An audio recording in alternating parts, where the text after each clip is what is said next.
ನಮಸ್ಕಾರ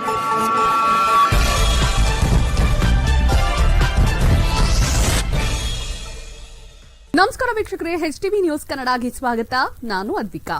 ಮುದಗಲ್ ಪಟ್ಟಣದ ಮೇಗಳಪೇಟೆ ಶ್ರೀ ದುರ್ಗಮ್ಮ ದೇವಸ್ಥಾನದಲ್ಲಿ ದುಷ್ಕರ್ಮಿಗಳು ಕಳ್ಳತನ ನಡೆಸಿರುವ ಘಟನೆ ಬೆಳಕಿಗೆ ಬಂದಿದೆ. ಕಳ್ಳರು ದೇವಿಯ ಮೂಗುತಿ, ತಾಳಿ ಹಾಗೂ ದೇವಸ್ಥಾನದ ಕಾಣಿಕೆ ಹುಂಡಿಯನ್ನು ಕಳವು ಮಾಡಿಕೊಂಡು ಪರಾರಿಯಾಗಿದ್ದಾರೆ.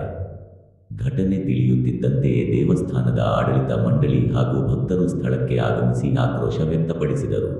ಮಾಹಿತಿ ತಿಳಿದು ಪೊಲೀಸರು ಸ್ಥಳಕ್ಕೆ ಭೇಟಿ ನೀಡಿ ಪರಿಶೀಲನೆ ನಡೆಸಿದ್ದು, ಪ್ರಕರಣ ದಾಖಲಿಸಿಕೊಂಡು ಆರೋಪಿಗಳ ಪತ್ತೆಗೆ ತನಿಖೆ ಆರಂಭಿಸಿದ್ದಾರೆ.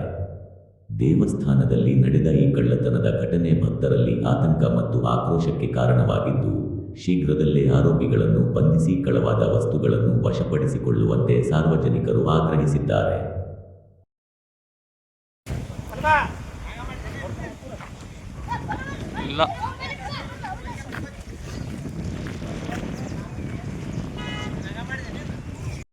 ಇವತ್ತಿನ HTV ನ್ಯೂಸ್ ಕನ್ನಡ. ರಾಯಚೂರು ಜಿಲ್ಲೆ ಲಿಂಗಸೂಗೂರು ತಾಲೂಕು